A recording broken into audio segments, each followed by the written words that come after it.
श्रृंगी ऋषि जी महाराज दशरथ के दामाद हैं।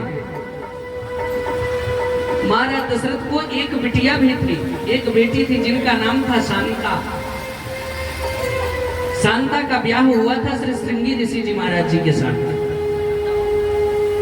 अब महाराज दशरथ कहते हैं कि महाराज ये बताओ कि हमने तो सुना है इस संसार में बिना स्त्री के कोई पुरुष जन्म ही नहीं ले सकता, लेकिन ये कैसे पुरुष हैं जो कि बिना स्त्री के जन्म लिए? श्री वशिष्ठ जी महाराज वर्णन करते हैं कि एक बार श्रृंगी ऋषि जी के पिताजी श्री विभांड ऋषि जी महाराज जल समाधि ले लिए। जल में समाधि लिए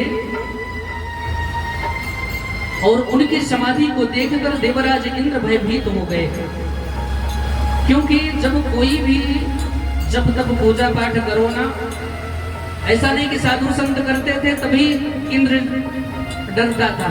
हम आप भी पूजा पाठ जब तक हवन करते हैं तो इंद्र डर जाता है, कोई न कोई व्यवधान डाल देता है उसमें।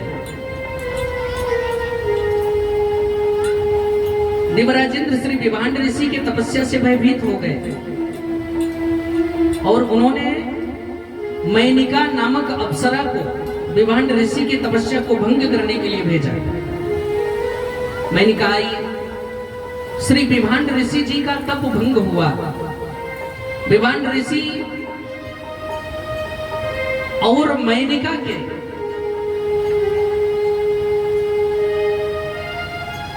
परम संयोगवश मोहवश विभांड ऋषि जी मैनिका को देखकर मोहित हो गए।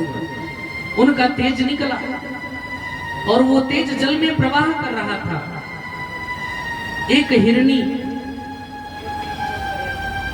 जल को ग्रहण कर रही थी और वो उनका तेज उस हिरनी के गर्भ में चला गया, जिससे हिरनी के पेट में श्री विभांड ऋषि का बालक पल रहा।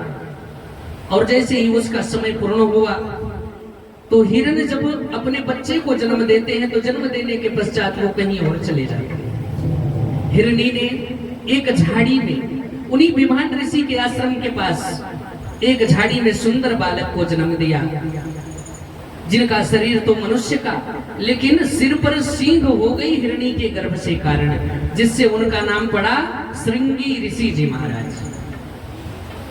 अब वो बालक जन्म के उपरांत बच्चे रोते हैं, श्रृंगी ऋषि जी महाराज भी रोने लगे। श्री विभांड ऋषि जी के कानों में आवाज गई बालक के रोने की। बाहर आकर देखते हैं तो एक झाड़ी में सुंदर सा बालक रो रहा है और उस बालक को उठाकर लाए, उनका लालन पालन करने लगे और उस बालक को स्त्री से दूर रखा, क्योंकि जब मैनिका के प्रति विभांड ऋषि का मोह हुआ तो तपस्या भंग होते ही मैनिका इंद्रलोक को चली गई। फिर श्रृंगी ऋषि जी के पिताजी के मन में स्त्रियों के प्रति घृणा हो गई कि ये नारी जाति, नारी सिर्फ नरक का रास्ता है। स्त्रियों के प्रति उनको घृणा हो गई तो श्री श्रृंगी ऋषि जी महाराज जी को स्त्रियों से दूर रखा।